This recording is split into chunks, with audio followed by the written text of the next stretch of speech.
মরহুম শফিউল প্রধানের ৮ম মৃত্যুবার্ষিকী যাত্রা আয়োজিত আলোচনা সভার সম্মানিত সভাপতি, যাত্রার সংগ্রামী সভাপতি খন্দকার লুৎফর রহমান,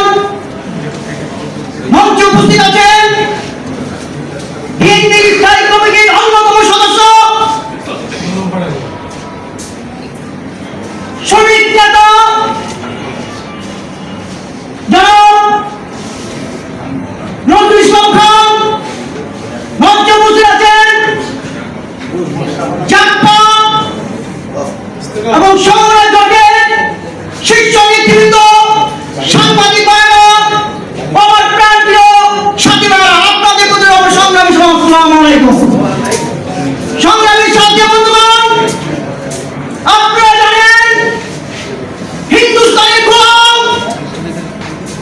চিরকালীন